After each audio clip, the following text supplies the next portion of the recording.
विश्व के सभी मेरे साथियों को जय भीम, नमो बुद्धाय। 5 अक्टूबर 2022 को दिल्ली के अंबेडकर भवन में 10,000 से भी ज्यादा लोगों ने हिंदू धर्म का त्याग करके बौद्ध धर्म अपनाया। और जैसे बाबा साहब अंबेडकर जी ने बौद्ध धर्म अपनाने का तरीका सीधा और सरल बताया है, त्रिशरण, पंचशील और 22 प्रतिज्ञा। तो उस कार्यक्रम में भी जिन जिन लोगों ने बौद्ध धर्म अपनाने के लिए आवेदन फॉर्म भरे थे, बुद्धिस्ट सोसाइटी ऑफ इंडिया के लिए रिक्वेस्ट फॉर्म भरे थे, उन सभी को 22 प्रतिज्ञा वहां पर दी गई। 22 प्रतिज्ञा देने के बाद ऑब्वियसली लाइव चल रहे थे, वीडियो रिकॉर्ड हो रहे थे, सभी चैनल्स पे दिखाए, बहुजन चैनल्स पे दिखाए जा रहे थे।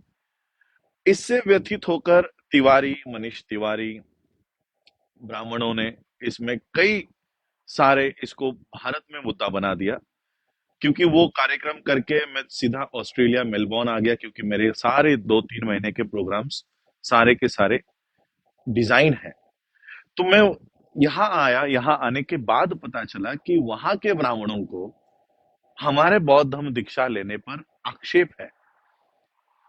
मैं आज ये वीडियो खास करके मेरे हिंदू भाइयों के लिए बता रहा हूँ, हिंदू समाज के लोगों को बता रहा हूँ। बुद्धिज्म एक कल्चर है। अगर उस बुद्धिज्म में आपको आना है तो आपके प्रीवियस फेथ, आपके पहले के जो आपकी जो आचरण है उसको छोड़कर आपको बौद्ध धर्म में आना पड़ता है। और इसलिए बाबा साहब अंबेडकर जी ने ये बात, 22 प्रतिज्ञाओं की बात सिर्फ भारत में नहीं, वर्ल्ड फेलोशिप ऑफ बुद्धिस्ट के मंच से बाबा साहब अंबेडकर ने ये बात कही है कि only Trisharan and Panchsheel is not enough. Bharat में बौद्ध होने के लिए आपको सिर्फ त्रिशरण पंचशील का ही अवलंब करके आप बौद्ध नहीं बन सकते, क्योंकि पिछले 2000 सालों में बौद्ध धर्म में बहुत कुछ ऐसा घुस गया है जिससे बौद्ध धर्म उसके रियल फॉर्मेट में, रियल इसमें नहीं है। इसलिए उसको पहले हमको बाहर निकालना होगा। तो किसी भी इंसान को अगर बौद्ध बनना है तो उसके पहले के रीति रिवाज से उसको बाहर आना पड़ता है। इसलिए पहले की जो 3 प्रतिज्ञा है कि मैं ब्रह्मा विष्णु महेश को नहीं मानता। अब मुझे बताओ, कोई भी हिंदू हो, कोई भी मुस्लिम हो, कोई क्रिश्चियन हो, कोई सिख हो, इसमें किस भगवान को गाली है? मैं ब्रह्मा विष्णु और महेश को नहीं मानता। नहीं मानने में क्या किसी की गाली वहां पर आ रही है? किसी भगवान का अपमान हो रहा है? अगर और ये प्रतिज्ञा हम किसको दे रहे हैं? क्या घर घर जाके हिंदुओं को बोल रहे हैं हम आप मत मानो? हिंदू फोल्ड में आप लोग भगवानों को मानते हो, आप लोग मानो। लेकिन हिंदू फोल्ड से जो लोग बाहर आना चाहते हैं और बुद्धिज्म में आना चाहते हैं, उनके लिए ये अनिवार्य है कि वो किसी भी भगवान को, क्योंकि बुद्धिज्म में भगवान का कॉन्सेप्ट नहीं है। बुद्धिज्म में ना आत्मा है, ना पुनर्जन्म है, ना परमेश्वर है, ना ईश्वर है, कोई नहीं है। तो अगर आपको बौद्ध होना है तो आपको बाबा साहब ने दिए हुए साइंटिफिक तर्क के आधार पर जो 22 प्रतिज्ञा बाबा साहब का रिसर्च है, वो अपना कर ही, वो लेकर ही बौद्ध धर्म में आपको आना है। अब एक तरफ ये कहते हैं कि हिंदू विरोधी है, ये हमारी जो बौद्ध धर्म दीक्षा है ये हिंदू विरोधी है। अगर आपको हिंदुओं से इतना प्यार है, आप कई लोग कह रहे हैं कि हम आपके बौद्ध धर्म दीक्षा से व्यतीत हो गए हैं।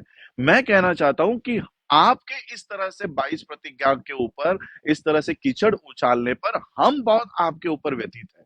क्या हम अपना बौद्ध धर्म भारत में नहीं फैला सकते, जो बाबा साहब अंबेडकर जी ने हमको 22 प्रतिज्ञा के साथ बौद्ध धर्म दिया है? कल 5 अक्टूबर 2022 को इनका कहना है कि किसी पार्टी का मंत्री वहां पर क्यों है। अब मुझे पता नहीं कि इन ब्राह्मणों की असली दिक्कत क्या है, हमारे 22 प्रतिज्ञाओं से है या कोई मंत्री उस मंच पर खड़ा होकर 22 प्रतिज्ञा ले रहा है उनसे है। अगर उनकी तकलीफ एक मंत्री के उस कार्यक्रम में शामिल होने की है तो मैं आपको वीडियो देता हूं। 5 अक्टूबर 2022 को देवेंद्र फडणवीस, महाराष्ट्र के उप चीफ मिनिस्टर ही कह लो, क्योंकि जो चीफ मिनिस्टर बिठाया है वो तो कठपुतली है। असली चीफ मिनिस्टर तो देवेंद्र फडणवीस है। सेंटर के मिनिस्टर नितिन गडकरी, ये दोनों भी दीक्षा भूमि के स्टेज से बाबा साहब के 22 प्रतिज्ञाओं का वो उल्लेख कर रहे हैं। तो अगर राजेंद्र पाल गौतम के ऊपर अगर कार्रवाई की मांग आप कर रहे हो, तो नितिन गडकरी की कार्रवाई की भी मांग आपको करनी चाहिए, देवेंद्र फडणवीस की भी कार्रवाई की मांग करनी चाहिए, और उसी के साथ देश का प्राइम मिनिस्टर जिसने कुछ ही दिन पहले अंबेडकर एंड मोदी नाम का बुक रिलीज किया है, उन्हीं बाबा साहब अंबेडकर ने 22 प्रतिज्ञा दी है। तो 22 प्रतिज्ञाओं के साथ बाबा साहब अंबेडकर और मोदी की तुलना आप कर रहे हो, तो नरेंद्र मोदी के भी रेजिग्नेशन की मांग आपको करनी चाहिए, क्योंकि वो बाबा साहब के विचारों को प्रचार और प्रसार करने का दावा करते हैं। विदाउट 22 वोस आप बाबा साहब अंबेडकर जी को कैसे एक्सेप्ट करते हो, कैसे एक्सेप्ट करने वाले हो, हमें बताइए।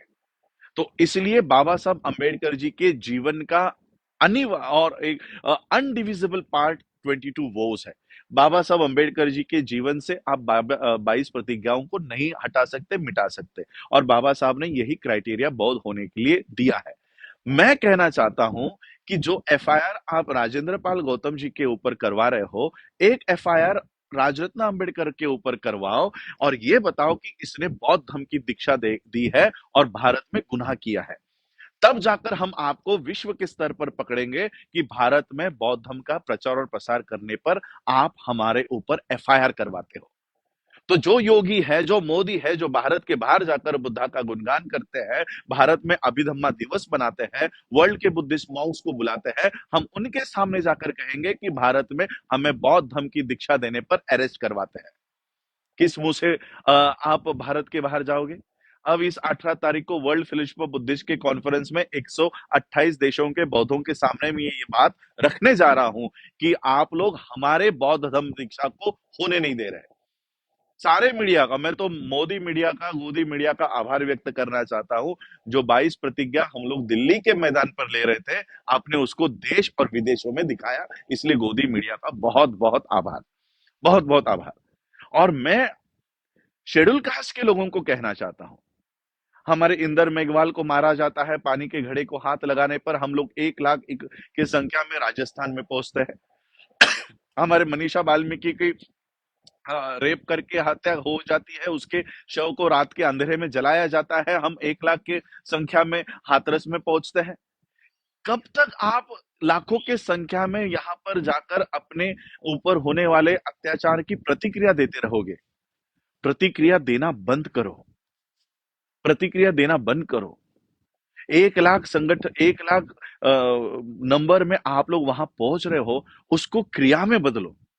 जो हिंदू धर्म आप लोगों को पानी के घड़े को हाथ लगाने पर मार डालता है, हमारे किसी बच्ची का सामूहिक बलात्कार करके उसका शव भी अपने माता पिता को नहीं देते, एक आईपीएस ऑफिसर गुजरात का अपने ही शादी में घोड़ी पर बैठने के लिए पुलिस प्रोटेक्शन लेता है, ऐसे धर्म के लोग जब इनके ऊपर अत्याचार होता है तब व्यथित क्यों नहीं होते?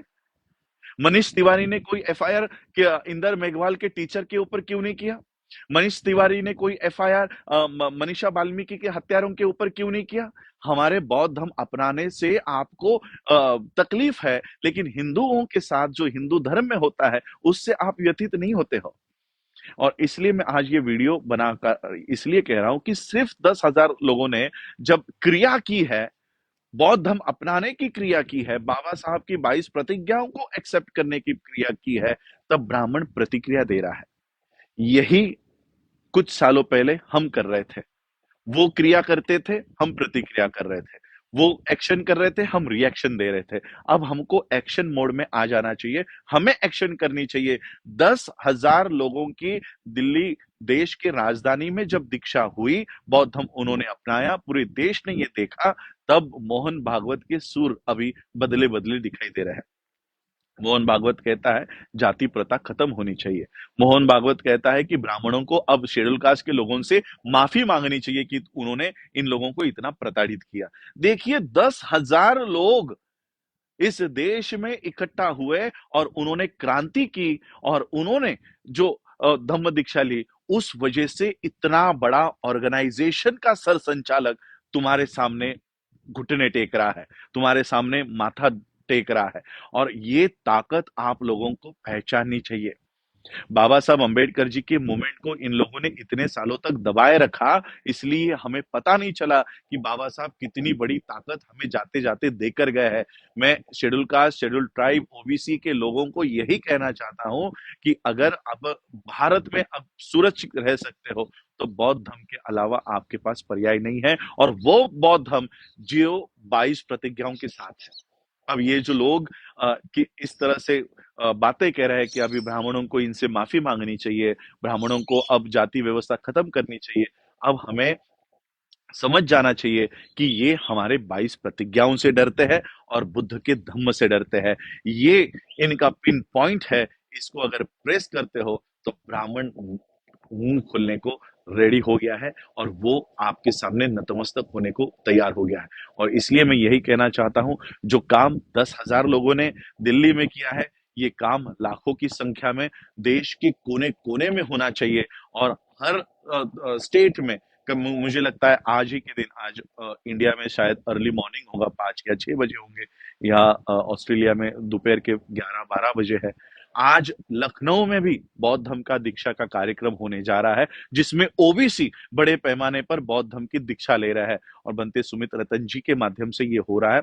उस कार्यक्रम में ज्यादा से ज्यादा लोग पहुंचे और बौद्ध धर्म को अपनाए, और वो भी 22 प्रतिज्ञाओं के साथ अपनाए। और इस जो व्यवस्था, जाति व्यवस्था का इतने जो हम लोग अत्याचार सह रहे हैं, इसे कहीं ना कहीं अब खत्म करना होगा, और ये खत्म सिर्फ और सिर्फ बौद्ध धर्म के माध्यम से हो सकता है। और इसलिए मैं आप लोगों को आज ये बताने आया हूं कि हमारे 10,000 लोगों ने अगर ये काम किया है, हम और इसका इफेक्ट जो है बढ़ाएंगे, और पूरे देश भर में भारत में वापस आने के बाद फिर से बौद्ध धर्म के दीक्षा का कार्यक्रम हर एक स्टेट में हम लोग ऑर्गेनाइज करके इसका 2025 का एक 10 करोड़ लोगों के साथ बौद्ध धर्म अपनाकर बौद्ध देशों के साथ मिलकर हम लोग अपनी व्यवस्था खुद बनाने का काम करेंगे। तो मैं आज यही कहने आया था कि मोहन भागवत जैसा आदमी, आज उसके सुर बदले हैं, ये केवल 10,000 लोगों के उस क्रांति की वजह से है।